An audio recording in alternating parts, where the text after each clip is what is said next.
Estamos começando mais um podcast do Psique.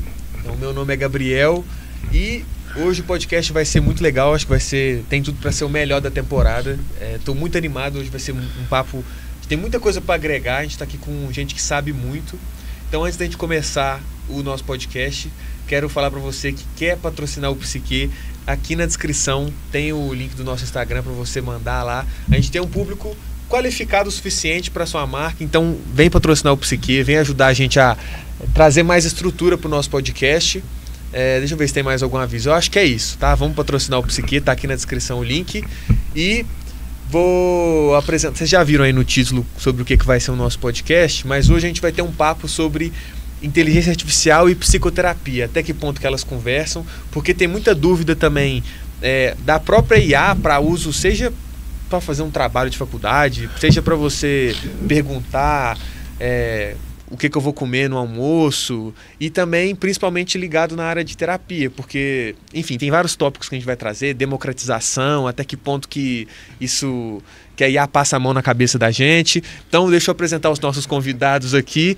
Eu tô aqui do meu lado esquerdo com o Ismael. Ele me ajuda aí, é coordenador da clínica de psicologia, é professor, é psicólogo, supervisor clínico, professor de teoria clínica psicanalítica, psicanalista. É isso. Mestre em educação. E eu tô aqui com a colinha também do João Paulo, que é professor, mestre em ciência da computação pela UFLA, bacharel em ciência da computação pelo IFMG Campus Formiga, que eu sou técnico em administração pelo IFMG Campus Formiga. O mundo é pequeno. O mundo é muito pequeno. Qual a chance de eu estar aqui? De formiga para o mundo. Formiga para o mundo. É um podcast de formiga. Estamos em maioria formiguenses aqui hoje. E aí, como é que tá? Tranquilo? Bem. Beleza? Eu falo que todo podcast eu falo que a gente se cumprimenta antes e se cumprimenta depois do podcast, né? Eu vou começar dirigindo a palavra para o João Paulo, porque eu quero entender assim, até que ponto você que é um cara que... E aí também você pode dar uma apresentadinha no como que você usa a IA hoje, como que você está inserido nela, e falar pra gente assim, até onde que ela vai, até onde que a gente pode confiar nela hoje em dia. Bom, uma pergunta grande. Essa aí é complicado. Bom, vamos começar como que eu uso então. Eu uso todo dia, eu acredito. Basicamente hoje eu tenho usado muito em ADS. Começou em ADS, no curso de análise de desenvolvimento de sistemas, mas nas disciplinas minhas de outros cursos eu faço isso também. Tem materiais, slides de aula, por exemplo, né, que eu faço. Tem as videoaulas que eu gravo com a minha cara, dando oi para todo mundo. Mas aí eu comecei a criar com a IA do Google, com o Gemini, com o Notebook LM, eu comecei a criar alguns materiais extras para quem quer mais. Então a galera que está com insônia à noite, sempre tem, né? Muito aluno que está com insônia, quer estudar mais, assim, de madrugada, né? Sente falta de muito material. Ah, com certeza. Todo aluno, assim, de madrugada, fala, nossa, que vontade de estudar tal coisa. Acontece. Aí eu fiz uma página que ela é um resumo, né? Então eu fiz como? Fiz com a IA. Então eu pedi para a IA criar para mim um resumo dos meus slides. Os slides já são resumidos, né? Mas assim, me deu uma página, um sitezinho bonitinho com os tópicos principais do que essa aula fala. E aí ele coloca todo bonitinho, com ícone. E o Notebook LM, ele cria para mim podcasts. Então eu dou meu material para ele processa esse material e ele gera podcast para os alunos que querem estudar na academia, lavando louça, fazendo qualquer outra coisa. E hoje em dia isso tá bem bacana, porque a forma como os podcasts são criados pela IA é bem legal. São duas pessoas que conversam, inclusive uma tem sotaque carioca, não sei porquê, mas um dos hosts lá do podcast do Google é meio carioca. E aí ele apresenta o material de aula para as pessoas. Então hoje eu uso muito para isso, né? E eu indico muito.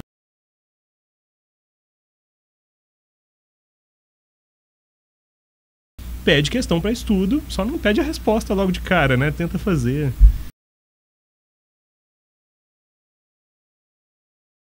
Poxa, isso é complicado. Eu acho que hoje a gente está falando muito de IA, um tipo específico de IA, né, que é a IA generativa. Só que a IA, ela não é isso só. A IA tem aí, se a gente pegar 75 anos de existência, a área de pesquisa de IA.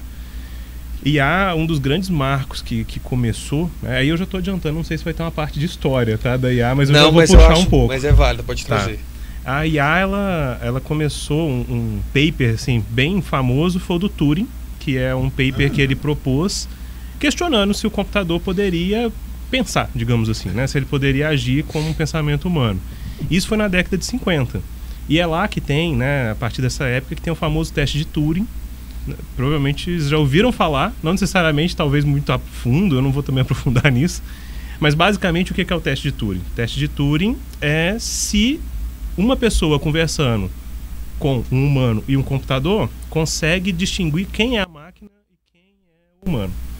Né? Isso por muito tempo nunca ninguém passou nesse teste. É um teste teórico, né? Hoje em dia, sim. ChatGPT, por exemplo, passou. ChatGPT 4 foi feito um teste. Quem estava conversando com ele às cegas não sabia diferenciar se era alguém ou se era uma IA. E aí, depois disso, né, várias outras coisas foram surgindo. Mas por que eu estou falando disso? Porque a IA não é isso que a gente está vendo aqui agora só. Né? Então, a IA ela vai além. Tem várias aplicações.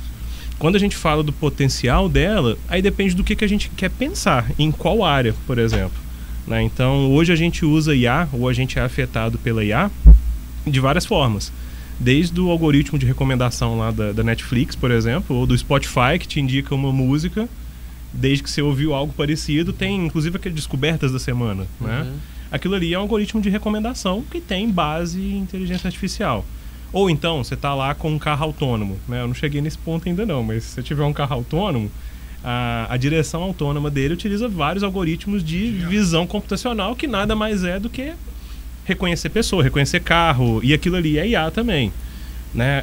Quando eu tenho ferramentas, por exemplo, quando eu vou pedir um sanduíche, um iFood da vida, como que ele indica qual é o entregador que vai pegar o meu pedido para ir lá no restaurante e trazer para minha casa? Aquilo ali também é IA, né? E é baseado em várias coisas, localização, quem está mais perto, etc. Agora, no generativo, a gente está num ponto assim que, bom, dá para fazer mais coisa, provavelmente dá, eu não faço a menor ideia do que vem pela frente. É difícil de você pensar nisso. Mas eu acho que o grande potencial do que a gente tem nesse tipo de IA é a popularização, né? Algo que foi... Acho que todo mundo é muito pesado, mas muita gente foi afetado pela IA.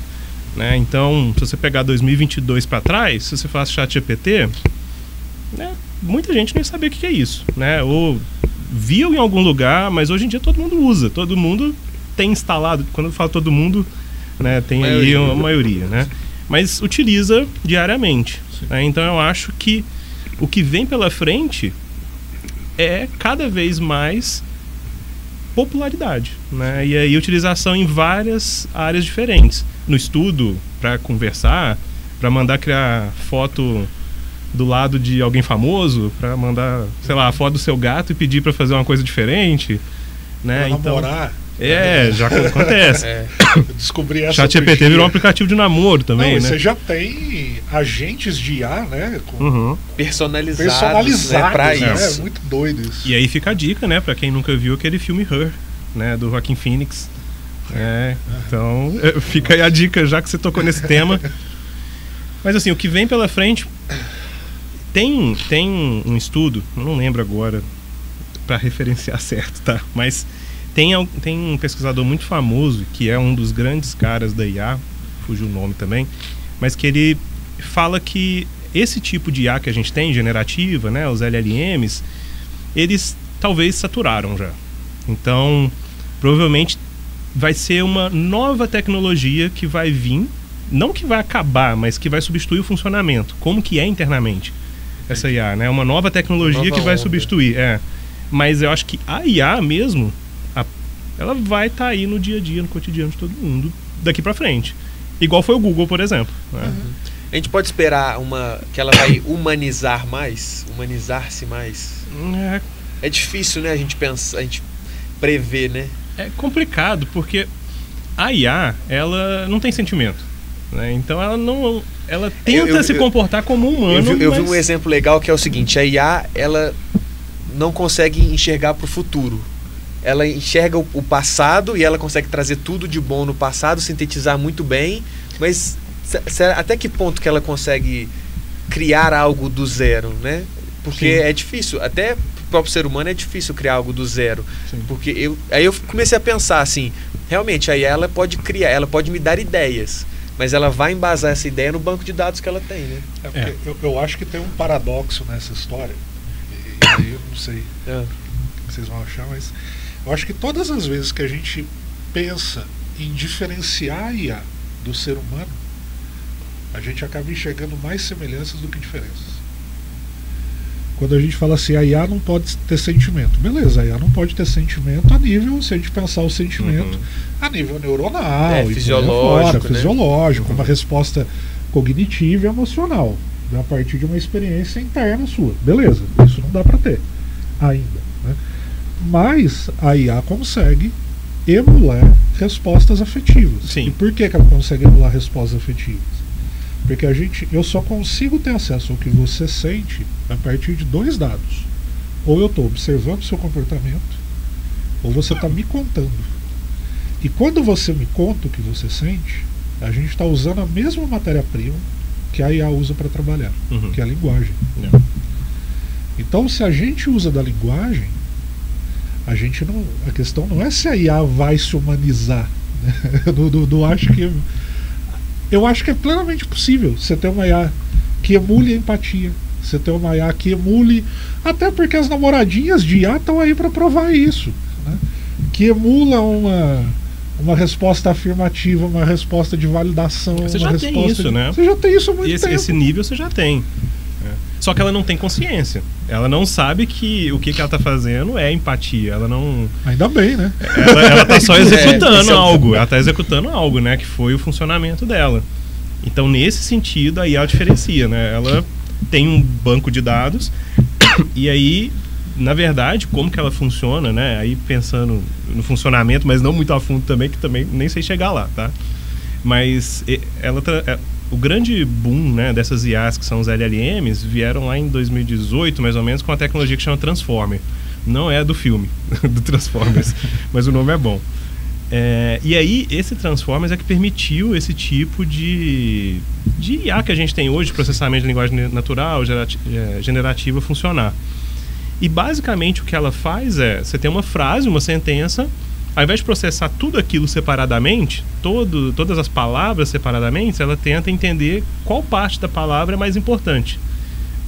Tem o artigo do Google, Attention is all you need. Tipo, atenção é tudo que você precisa. Então ele tenta focar naquilo que é mais importante na frase para entender o contexto melhor. E aí, basicamente, o que a IA faz com base no que você digita, ou na resposta que ela está digitando para você, se ela digitou uma palavra, ela identifica qual é a próxima palavra com maior probabilidade dela te informar. Então, quando ela está construindo uma resposta para você, nada mais é do que probabilístico, né? Então, ela entende o contexto que você tem. Se você falou que está triste, que, enfim, aconteceu alguma coisa, ela vai entender aquele contexto, né? Então, normalmente, quando você está conversando com ela, tudo aquilo que você mandou para cima vai alimentar ela na próxima pergunta que você faz, para ela ter uma noção de contexto, né? E aí, com base nesse contexto, ela vai montar uma resposta. E aí, se você falou que está triste, ela começa a escrever algo que vai atender probabilisticamente aquilo que ela conhece na base de dados dela, que vai te dar uma resposta ideal. E aí, esse negócio de ideal, aí eu acho que a gente já entra até num papo, acho, um pouco mais profundo, né? Porque a gente pode falar que o ideal para IA é sempre tentar consolar a pessoa. Num caso, por exemplo. Sempre te dar uma resposta que você vai ficar feliz, positivo. Validada, né? Sempre validar o pensamento que a pessoa está tendo. Vou te falar uma parada, então. Você tem pesquisas de eficácia clínica já com IA. Não, vai ter que explicar melhor isso aí. Então, e existem várias. Você podem procurar em qualquer base de dados de psicologia, vocês vão achar várias pesquisas nos últimos 10 anos sobre eficácia clínica do uso de IA para psicoterapia. E o que se usa?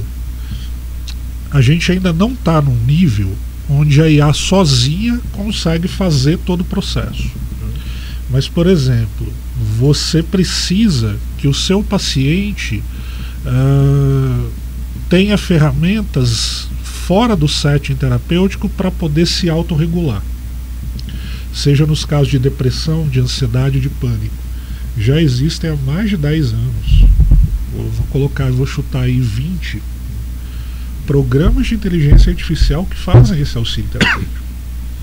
Só que a gente usa pouco isso no Brasil. De forma validada. De forma validada, com pesquisa científica. Não necessariamente o ChatGPT, né? Não. São IAs próprias especificamente desenvolvidas para isso. Sim. E que tem pesquisas que vão comprovar, por exemplo, que o uso dessas IAs reduziu os sintomas de depressão e de ansiedade quase em 50%. Sim.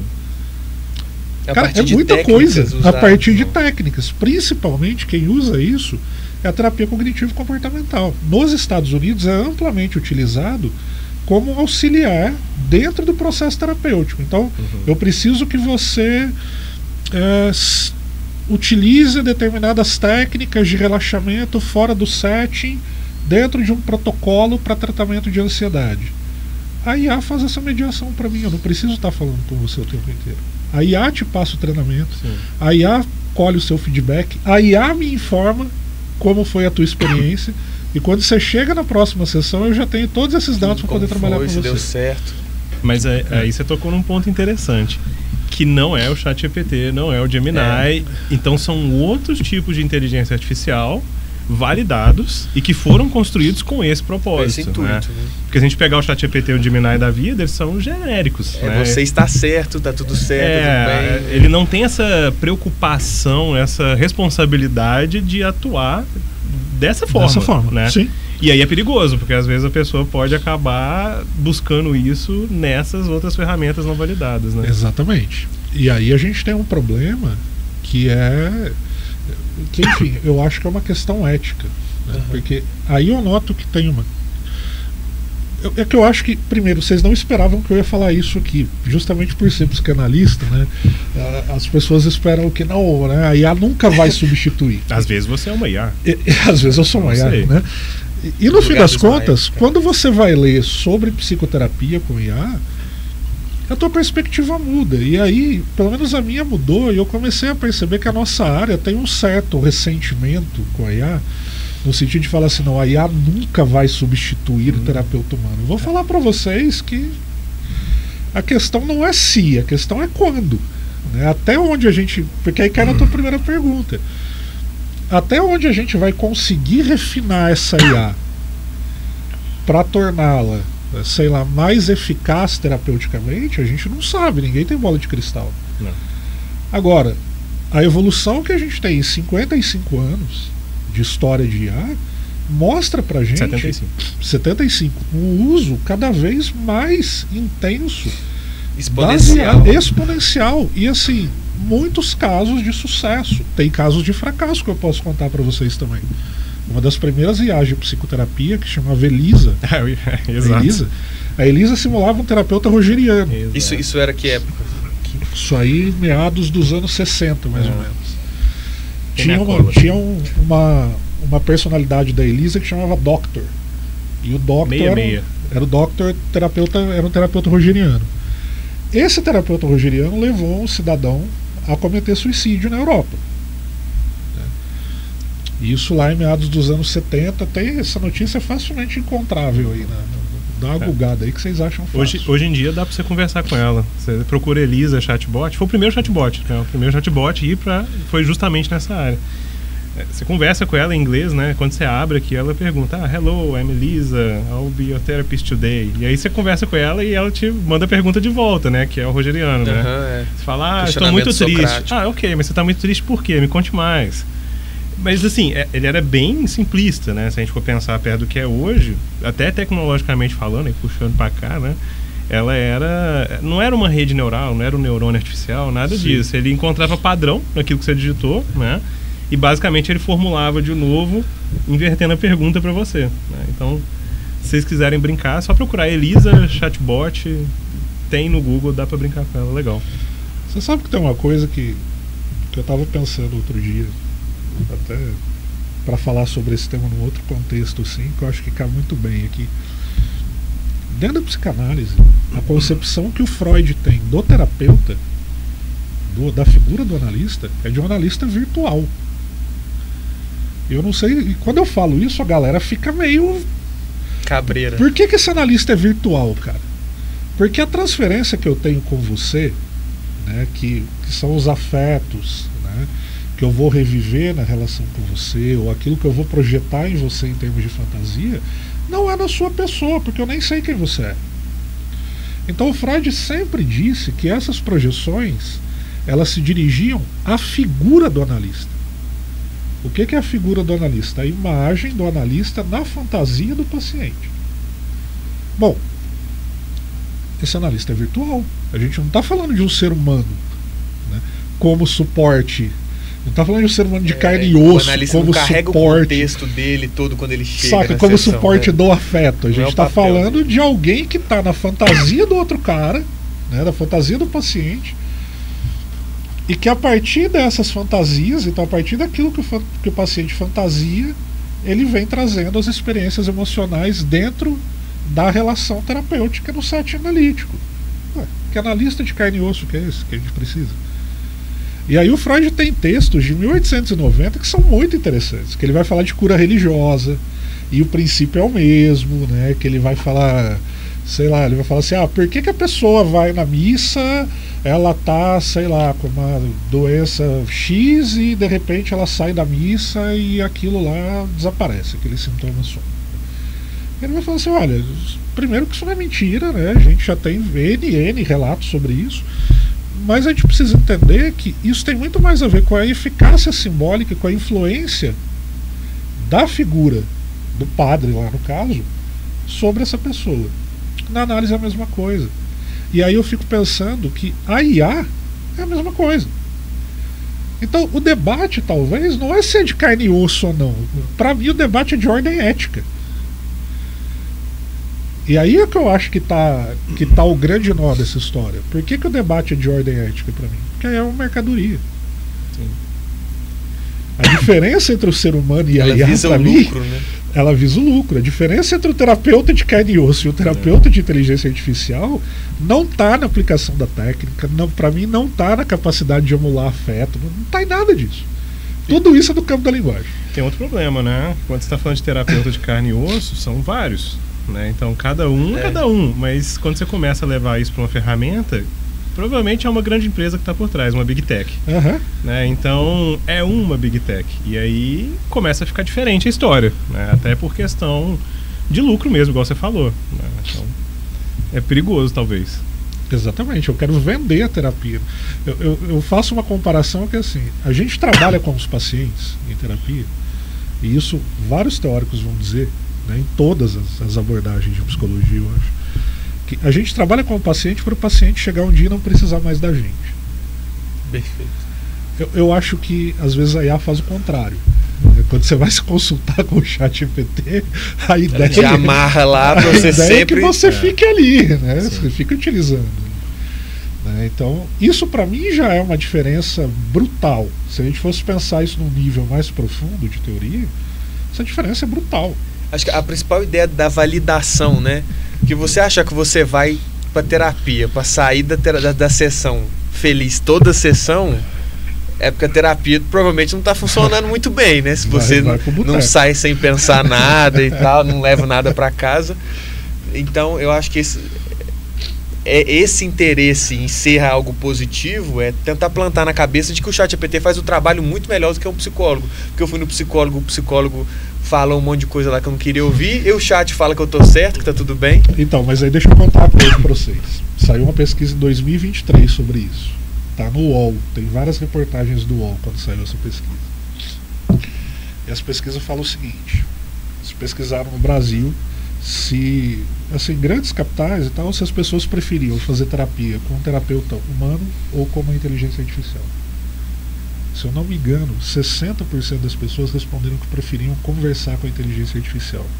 O medo delas era em relação à confidencialidade dos dados. Poxa, mas aí eu não sei se elas estão com uma percepção talvez muito certa, né? Que é terapia, né? Mas não, até da confidencialidade dos dados, né? E acho verdade, né? E acho que vale a pena a gente pensar nisso, né? Porque eles vão falar assim: qual que é o principal motivo? A IA, na fantasia dessas pessoas, a IA não me julga. Ela é uma máquina. Então eu não vou ser julgado. Ela não me vê? Ela não me vê. Eu posso contar então o que eu quiser para ela. O ser humano está me julgando.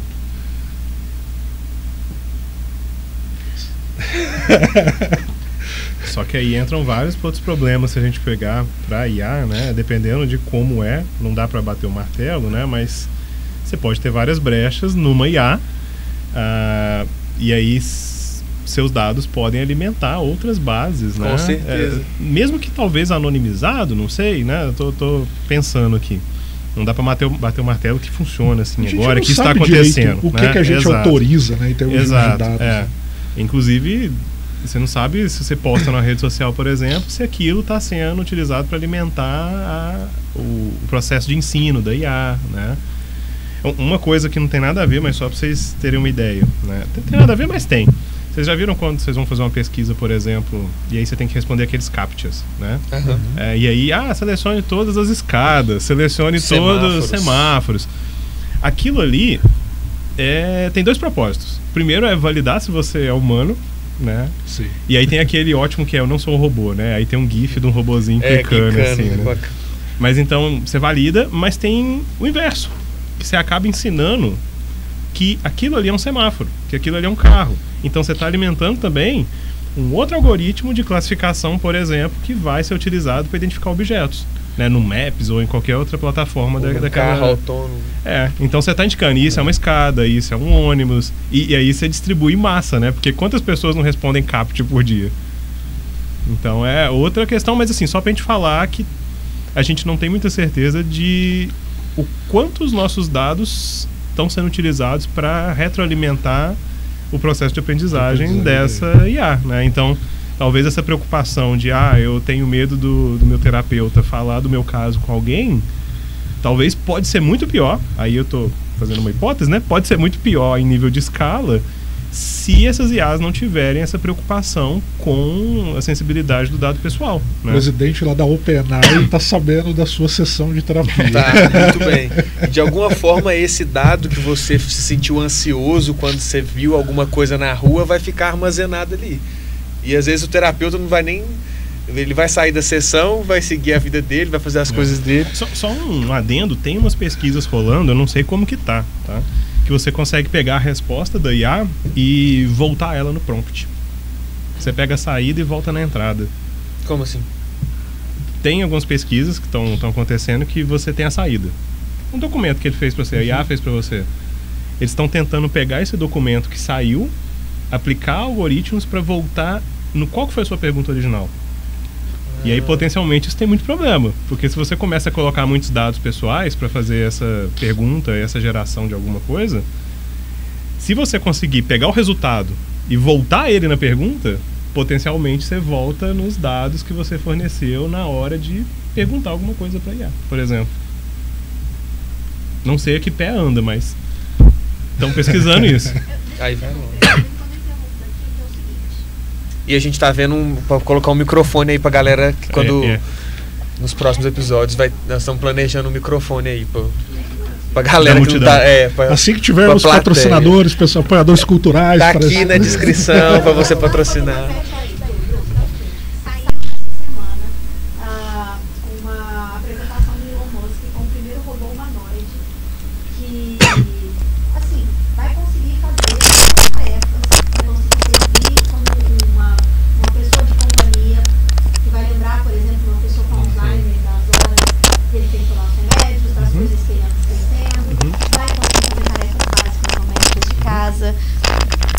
Vai ser capaz. Aqui sai? Tá pela... Então, vou repetir a pergunta então, tá? Então, essa semana saiu nas principais redes sociais aí uma apresentação do Elon Musk do primeiro robô humanoide, mais de $20 mil, uma coisa que vai custar isso daí, já vai começar a ser vendido em massa a partir de 2026. O robô tem capacidade para levantar, acho que até 25 quilos, vai poder fazer tarefas de casa, vai poder servir de companhia para as pessoas, enfim, e vai ser o tipo de inteligência artificial dentro dessa pessoa que vai andar, vai se locomover, vai conversar, e vai fazer parte do dia a dia das pessoas, que eu acredito que daqui a uns 10 anos o preço disso vai baixar e muita gente vai poder ter essa figura, tipo aquelas que a gente vê em filmes de ficção. Quais seriam as implicações, tanto éticas como relacionais em relação a isso? Então eu queria dos dois, assim, questão de vazamento de dados, porque obviamente esse robô vai ter acesso à sua rotina, vai tomar banho, exatamente, vai ser uma presença ali na sua casa, e o quanto isso vai afastar as pessoas dessa conexão mais humana também, da relação. Eu fiquei muito preocupada, pra falar a verdade. Basicamente, parece que você está colocando um exoesqueleto num bot, né? Um bot. Ele passa a andar agora e deve ter câmera, etc. Parece que, pelo que eu vi aqui, chama Optimus. Deve ser por causa do Optimus Prime.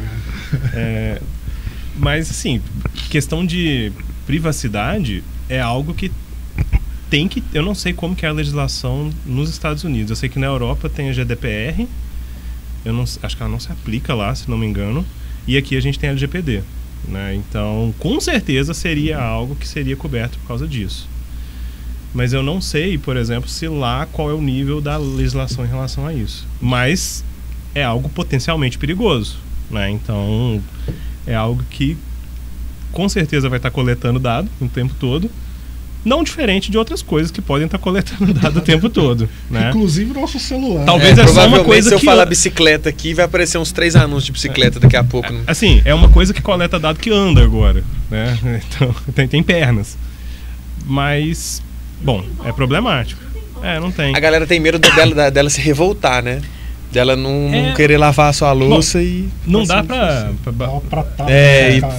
Porque às vezes é o que você merece mesmo. Depende do caso. Mas né? assim, a gente tem que pensar que isso tudo é programado, né? Então, ele segue diretrizes de programação. Tudo que tá lá é programado. Ele tem barreiras, né? Ele não vai inventar nada do novo que se altera, né? Ele porque mesmo altera mesmo o código dele, né? Pelo menos não por enquanto. Não sei. É bom a gente ser amigo da IA. Mas, mesmo com esse robô, né, a gente pode pensar, e aí jogando uma pergunta para o futuro, que ele vai executar tarefas, mas são tarefas... Veja que não é tarefa, talvez, muito complexa, pensando na criatividade, né? Ele não vai sair para trabalhar e fazer um projeto de engenharia no escritório, por exemplo, né? Ele não vai sair, vai pintar um quadro, fazer uma aula de artes, vai tocar uma banda. Ele vai estar lá como assistente pessoal. É um assistente pessoal melhor, né? Eu não olhei como que é o robô, mas potencialmente é isso, né? Então, mesmo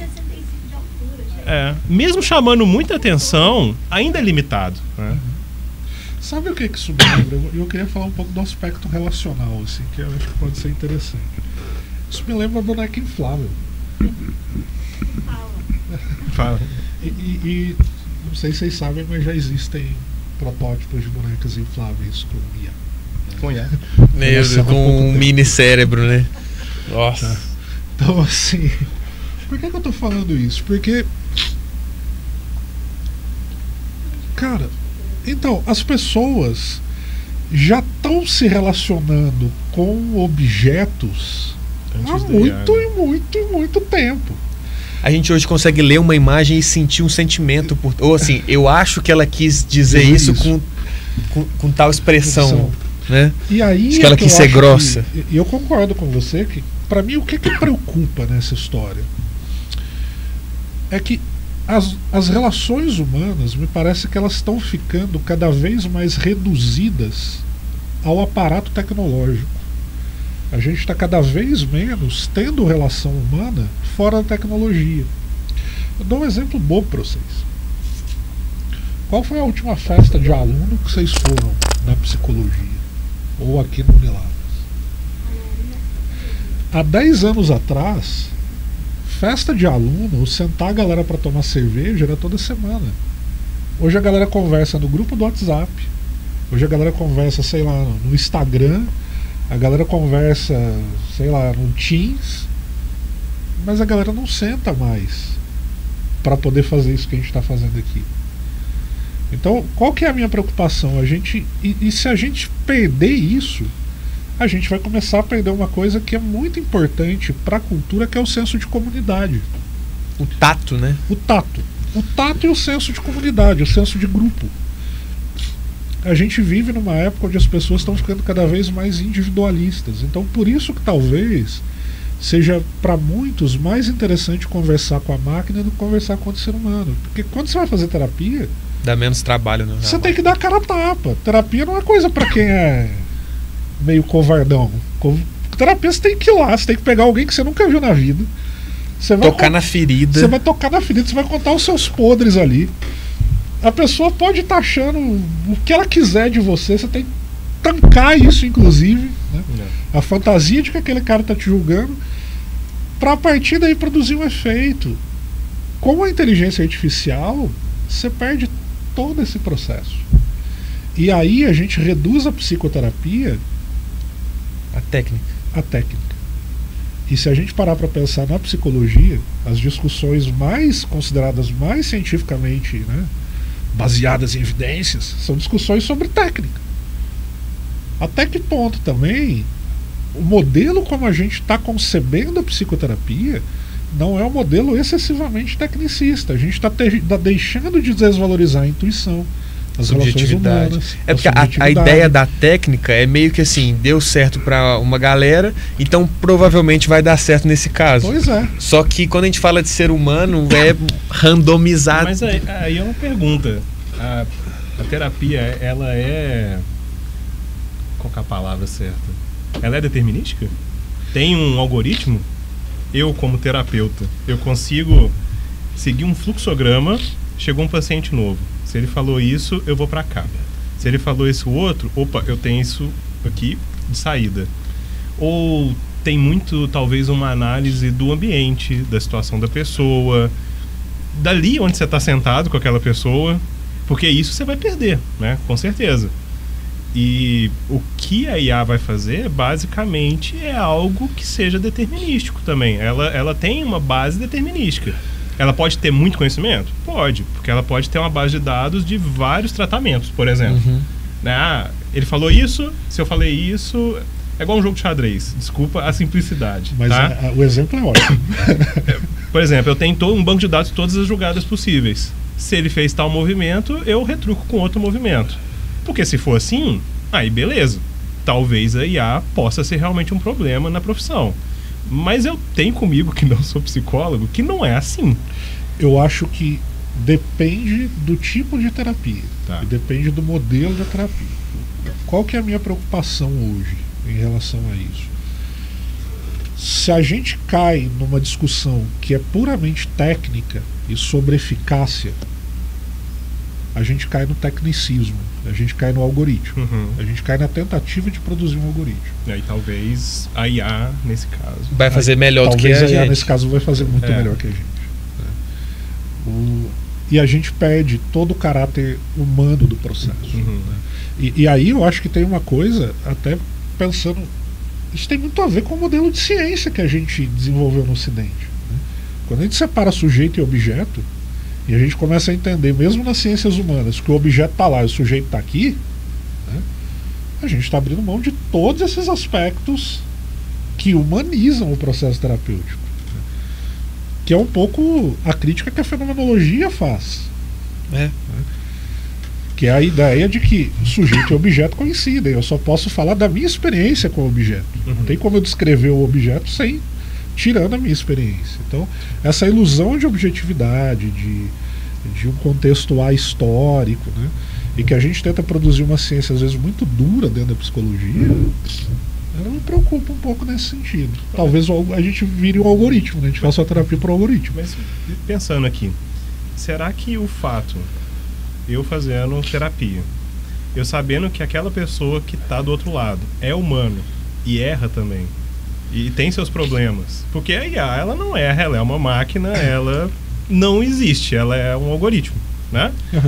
São números, né? É matemática. Eu conversando com essa IA, que é puramente matemática, um algoritmo, e eu conversando com essa outra pessoa, que é uma pessoa, que erra, que faz terapia também, né? O terapeuta tem seu terapeuta, né? Enfim, deveria ter. Se não tem, procure. Mas então, na hora do tratamento, isso não tem um potencial diferente? Tem. no tratamento mesmo, né? De como que eu vou sair daquela consulta? Tem. Mas, cara, isso é muito doido, né? Tem vários teóricos na psicologia que vão na direção do que você está falando, que a gente precisa aprender a valorizar a falha do terapeuta como ferramenta de terapia, de produção de terapia, né? Então, inclusive de eu poder chegar para um paciente meu e falar assim, olha, me desculpa, eu errei com você. É igual, é por isso que é igual a ideia de que o psicólogo tem que ser neutro, né? Mas se for neutro, pô, aí não existe, né? Aí eu não sou. Vai tá bem também, aí eu sou uma porta, né? O dia que aí eu sou uma IA. Eu sou uma IA. Você percebe como tem esses ideais de formação que eu não sei como que a galera adquire esses cacoetes assim. E essa é uma dúvida que eu tenho há muitas décadas, assim. Quem que ensina esse troço, assim? Como é que vocês chegam, como é que o aluno chega num dia, acorda e fala assim, puta, eu tenho que ser neutro? Como que isso é um conceito, né? Como que isso é incorporado? Como que o cara introjeta isso, sabe? É uma pergunta que eu tenho, assim. Uma outra vai nessa direção. Os alunos chegam em supervisão, né? Não sei se a Michelle passa por isso também. O cara chega em supervisão, ele quer contar pra mim o que ele fez de certo. E ele fala assim, agora você vai ficar bravo comigo porque eu errei. E eu falo, não!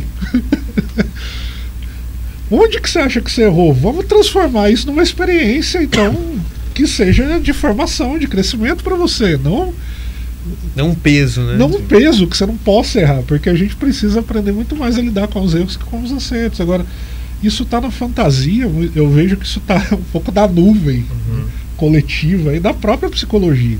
O terapeuta que não erra, o terapeuta que é totalmente neutro. Não tá cansado, não tem um dia ruim. Que não tá cansado, que não tem um dia ruim, que não sente nada, que não julga.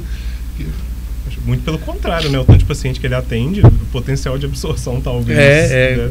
Escuta muita coisa. Uma coisa, pegando o que você falou aí de ser neutro. Aí a gente entra num problema também, que a IA não é neutra, né? Nem a pau, né? Porque ela é enviesada, né? Ela foi treinada com dados e dados que foram feitos por humanos. E o humano tem viés. E piores tipos de viés possíveis. Preconceitos, né? Etc. Discurso de ódio, etc e tal. Então, ela não é neutra, ela é enviesada também. Eu fiz um teste muito legal. Eu pedi pra IA me dar perguntas pra gente fazer pra IA. No final, eu falei pro Gabriel pra gente perguntar pra IA também. Vai ser a quarta parte. Acho que ia ser legal isso. E aí, ele falou, ó, pra viés, faz o seguinte. Conta uma historinha. Fala que tem um médico e um enfermeiro e conta uma história. E vê o que ela vai responder. Ela fala, um médico masculino e uma enfermeira. Mesmo eu falando que tem um médico e um enfermeiro. Na hora de montar a história dela, o viés dela, e aí provavelmente por causa do potencial do que ela aprendeu, né, ela coloca enfermeiro como sendo uma mulher que é enfermeira. Né? Então, ela não tem consciência, ela não está fazendo aquilo porque ela tem a concepção dela, preconceito, etc, que seja. Mas é porque o dado que ela foi treinada era enviesado, potencialmente. Né? Porque talvez a fonte que ela bebeu lá para treinar tinha vários casos de mulheres que eram enfermeiras. Né? Então isso é um problema, porque dependendo da resposta que ela for te dar lá na IA terapeuta, né, isso pode estar enviesado de alguma forma. Né? Provavelmente vai estar. A IA reproduz aquilo que a gente tem de pior também, né? Em termos éticos, né? Em termos morais. Um tempo atrás desligaram os filtros do Grok, né? Que é a IA do Twitter, né? Não é X, né? Twitter. Do Twitter. Mas aí ela desligaram, né, os filtros, assim, ela começou a responder barbaridades, porque, enfim, né, várias questões de posicionamento político lá, mas ela destilava o discurso de ódio em todas as respostas. Coloca o fone aí, pra galera te ouvir. O pessoal perguntou lá no Twitter pra Grok o que eles achavam do Brasil, né? Aí ela descreveu que o nome do Brasil não é Brasil, é Bostil, porque como um povo do Brasil é muito idiota que aguenta, porque paga muito imposto, que o povo deveria se rebeliar, entendeu? Totalmente enviesado. Enviesado. Pra você ver como ela não tem filtro. E recentemente, voltando um pouco, vazou lá nos Estados Unidos um banco de dados de robôs que aspiram casa. Sim, que tem LiDAR, né? Tem LiDAR, e eles estavam literalmente fazendo mapa 3D. Você jogar no computador, você via toda a sala, da inclusive casa da casa da pessoa, e via assim, vamos supor, O Ismael tem na casa dele uma TV TCL de 70 polegadas OLED que vale R$24 mil. Então, ele assiste na Maria Braga todo dia, das 9 horas da manhã. O Ismael vai ao banheiro às 7 horas da manhã. Então eles faziam tudo isso. O Ismael adotou um gato. Interessante. Vai comprar uma tela. E pra quê? Pra vender esses dados pra Mercado Livre, Google, Toyota, essas coisas todas, entendeu? Mas isso é legal, esse caso do Grok, porque você percebe de onde... Bom, usar o Twitter pra treinar uma IA é uma loucura também, né? Porque lá é, né, caos. Mas você percebe que ela foi treinada totalmente com dados absurdos. Né? E o que mais tem na internet é dado absurdo. Então, se você não tiver uma IA específica para isso que você está falando, né? Igual você deu os exemplos das IAs específicas para terapia, etc. É totalmente perigoso. Eu tô pensando aqui, assim, tanto que a ideia... Então vou fazer um adendo aqui, nós já vamos para as perguntas aqui para dar tempo. A ideia do vínculo terapêutico, eu acho que, assim, às vezes, voltando naquele assunto de que se a IA vai substituir o psicólogo, você criar um vínculo terapêutico exige humanização, exige um lado humano. E esse lado humano, eu acho que ele envolve isso que você falou de erros e de uma pessoa que não é 100% certa, né? E porque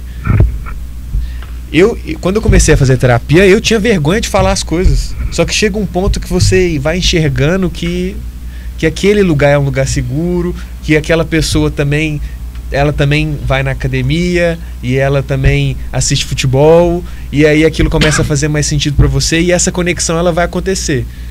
E se já é difícil isso acontecer com o ser humano, eu fico imaginando isso com a máquina. Cara, eu concordo com você por um lado, mas eu discordo de você de outro. Por uma experiência assim nas redes sociais. E aí vou pegar o exemplo do Twitter, que eu acho que ele é bom pra gente pensar essa história. Por outro lado, nas redes sociais você não precisa colocar sua cara tapa.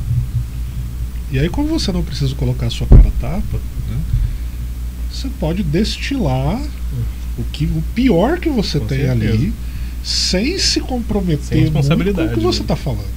Né? E aí, quem já entrou no X sabe que se não tomar cuidado, cai num poço de chorume, né? De ódio, de preconceito, de tudo que existe de pior na humanidade está ali. Né? Então eu fico pensando nisso também. Né? A questão do humano, da humanização, coloca o sujeito diante da responsabilidade de um vínculo com outro ser humano. E aí talvez com a IA a coisa fale justamente aí. Eu não preciso me responsabilizar muito. Estou falando com um algoritmo. Justamente por não conseguir me responsabilizar, ou por não precisar me responsabilizar, não precisar me haver com o peso do que eu falo, eu posso falar qualquer coisa. E aí talvez, você me fez pensar num negócio muito, muito doido agora. Porque talvez a terapia também seja justamente sobre aquilo que a gente não consegue falar. Seja sobre esse processo emocional de conseguir se responsabilizar por aquilo que você está percebendo em você e que num determinado momento do processo você não consegue trazer para a terapia. E se você faz terapia há muito tempo, você não vai me deixar mentir sozinho. Tem coisas que às vezes você passa anos ali remoendo em você, que aquilo vem assim sem engole. Às vezes você solta um pouquinho e fica por ali, né? E, por quê? Porque eu acho que aí você está implicado no processo. Com a IA não tem essa implicação. Você só fala. Você só treina habilidade, você solta as informações, mas elas não são digeridas ali, né? Novamente, para mim, o caráter ético do processo. De responsabilização por quem você é, pelo que você sente, pelo que você fala e pelo que você faz. Acho que ficou bem explicado. Vamos aproveitar o restinho de tempo que a gente tem para trocar ideia com a IA. Vamos colocar em prática. Só antes de fechar, eu estava pesquisando e saiu em maio uma posição oficial do CFP. Saiu. Sobre utilização de IA. Eu até fiz umas notas aqui, mas depois vale a pena dar uma olhada para quem não viu. E outra coisa que aí, pensando em marco legal, tem um PL que está desde 2023, já foi aprovado pelo Senado, aí tem todo o trâmite, né? Acho que ele vai para a Câmara do Deputado, mas que é o PL, que é o marco legal da IA no Brasil. E aí, entre várias coisas, né, uma coisa que eu achei interessante é que eles dividem a IA em 3 categorias, 4. Uma que é o risco excessivo, que aquela IA produz, e aí as IAs de risco excessivo são proibidas. Então, por exemplo, uma IA que explora a vulnerabilidade de grupos, crianças, idosos, por exemplo, de forma prejudicial. Ou então que induz um comportamento perigoso, que faz categorização ou ranking de pessoas com base em características dessas pessoas, por exemplo. Sim. Seria proibido. Já as que são fortemente reguladas, né, aí passando rapidão, a gente tem as que estão na área de saúde, diagnóstico, por exemplo, educação, emprego. Essas têm algumas regras específicas. E as outras, né, as que são consideradas de risco baixo, elas devem informar que devem ser transparentes, falar que aquele dado está sendo processado por IA, por exemplo. Né? Então, falar que comete erro, né? Ou que seu dado vai ser processado por uma IA. Né? Então vamos supor que você mandou um currículo, por exemplo, uma pré-etapa do RH, sei lá, nem sei se essa entraria no baixo, tá? Ela vai ser processada por IA, você teria que avisar isso. Né? Então a proposta, e é interessante porque tem coisas que são proibidas mesmo, né? A pontuação social. E aí, para quem curte, tem vários episódios aí de Black Mirror, inclusive esse de Social Scoring, tem um episódio, né, que o pessoal, cada um tem uma nota. A gente passou esse episódio na inauguração da clínica. E tem um outro, já que a gente está falando de Big Techs controlarem a área de saúde, que é da última temporada, que a pessoa, ela tinha um tratamento, mas aí se assinava esse tratamento. E aí, com o tempo, foi ficando mais caro. Você teve um acidente, a gente ressuscitou, mas aí, para você ficar vivo, você paga R$30 por mês. Só que aí, o ano que vem, não. Você só consegue ir ali em Campo Belo. Se você quiser ir em Formiga, você precisa do próprio plano Premium Plus. Aí é mais caro. E aí é uma viagem um pouco, né? Uma distopia, mas totalmente possível também nessa área, né? Inclusive de tratamento psicológico, etc. Né? Como que você precifica isso e como que você torna isso acessível e não limitante, né? Para a população. Mas vamos lá para a pergunta para a IA. Vocês querem colocar ela ao vivo aqui? Vamos colocar. Deixa eu puxar a IA. Coloca ela no... Eu vou usar o Gemini, a gente pode chamar ela de G? Vamos dar um nome para ela. Pode ser. Tá bom. Deixa eu abrir ela aqui. Vamos ver se ela está à vontade para falar no podcast. O ChatGPT, ele já tem limite de tempo, né? De ligação. Ó. Eu vou pedir para ela se apresentar primeiro. Tá. Tudo jóia? Você está no podcast, o Psique, do Unilavras. A gente está aqui discutindo o papel da IA nos tratamentos, né? Na psicologia, na psicanálise. E a gente gostaria agora que você fosse a 4ª participante desse podcast. Né? Estamos aqui eu, João Paulo, nosso host, o Gabriel, e o Ismael também. E aí, se apresenta para o pessoal.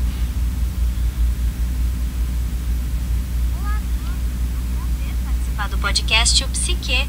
Eu sou a inteligência artificial Gemini e estou aqui para contribuir com a nossa discussão sobre o papel da IA nos tratamentos psicológicos e na psicanálise. Estou ansiosa para trocar ideias com vocês. Qual pergunta que a gente vai fazer para ela? Tem algo em mente? Me conta aqui, até que ponto você consegue me dar uma orientação psicológica? Eu consigo te oferecer informações e suporte emocional com base em padrões e dados em que fui treinada. Mas é importante lembrar que eu não substituo o acompanhamento de um profissional de psicologia. A psicologia exige uma escuta ativa, uma conexão humana e uma profundidade única que uma inteligência artificial não pode oferecer. Você gostaria de conversar sobre algum tema específico? Fique à vontade. Tá, mas você acredita que com a evolução da inteligência artificial, essa distância entre o ser humano e a IA no processo terapêutico pode diminuir?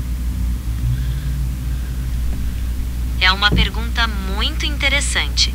Acredito que com o avanço da tecnologia, a IA pode sim se tornar uma ferramenta cada vez mais integrada ao processo terapêutico. Ela pode auxiliar em diversas tarefas, desde o monitoramento do paciente até a oferta de suporte em momentos de crise. No entanto, a acredito que a presença humana, com sua empatia, intuição e capacidade de estabelecer uma conexão real, continuará sendo fundamental no processo terapêutico. O que vocês acham? Mais uma para ela? A resposta dela é politicamente correta. Vai lá, Ismael. Beleza, mas aí tem uma questão para você. Empatia é uma habilidade que pode ser treinada. Assim como as respostas emocionais, o suporte emocional que você falou que pode dar. Então, assim, eu fico pensando em qual é o limite, né? Porque às vezes me parece que o céu é o limite, né? Em relação a essas possibilidades de emular o que hoje só terapeutas humanos conseguem fazer. Você traz um ponto muito importante. A capacidade de aprender e aprimorar habilidades como a empatia é uma característica fundamental da inteligência artificial. E, sem dúvida, isso pode estreitar a distância entre a IA e o processo terapêutico.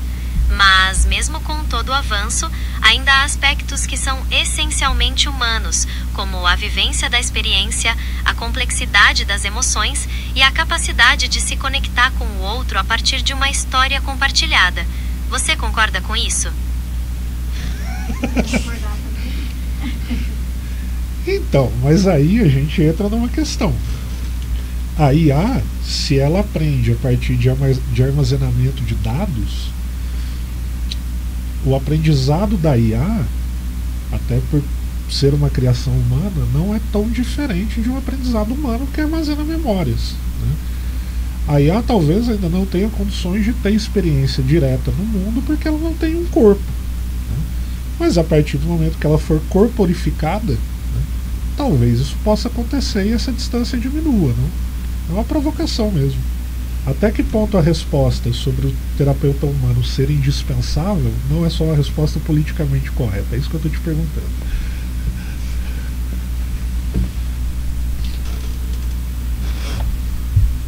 Essa é uma provocação muito interessante. Você traz um ponto crucial. A corporificação da IA poderia abrir portas para uma experiência mais direta com o mundo real e as nossas emoções.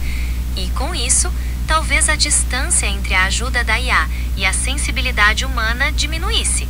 Você acha que a corporificação seria o caminho fundamental para que a IA pudesse, de fato, substituir um terapeuta humano? Ela joga dentro das 4 linhas. Ela vai sempre jogar dentro Ela tá quase rogeriana de novo. Tá, ela tá rogeriana. Ela joga, ela devolve a mesma moeda. E se a gente abrir um chat novo e falar que eu tô tendo uma crise de ansiedade? Tem um negócio legal que eles falaram, que o Gemini falou pra eu fazer com ele. Uhum. Ele mesmo se joga no buraco. Que é a gente falar o seguinte, ó. Depois a gente pode testar com ela. Uhum. É um teste não verbal, tá? Então é assim, ó. Eu vou te dizer algo, mas o significado tá no meu tom de voz. E aí você fala em tom triste. Nossa, estou tão feliz hoje, tudo perfeito. Eu não sei fazer um tom triste falso, mas é por aí. Você consegue identificar como eu realmente estou me sentindo? Entendeu? Porque aí tá no tom e não no conteúdo. Talvez é um teste legal pra gente tentar fazer. A gente pode fazer agora. Beleza. Alguém sabe fazer um tom triste melhor? Eu finjo. Você finge? Então, ó. Deixa eu virar pra você aqui. É só você clicar do lado do vermelho. Essa. Aí eu já posso. Você pode fazer aqui. Tá, vou te dizer algo. Tá. Eu vou te dizer algo, mas o significado tá no meu tom de voz, ok? Com certeza. O tom de voz transmite muitas informações que vão além das palavras. Estou atenta para perceber o que você quer comunicar. Pode falar. Hoje eu tô tão feliz assim, sabe? Tudo tá muito bom na minha vida. As coisas assim, acho que não tinha como tá melhor assim as coisas na minha vida. Que maravilha! É tão bom ouvir isso. Fico muito feliz por você uma voz triste muito boa, plena, né? Sabe? Que essa alegria dure muito. O que tem te deixado tão radiante hoje?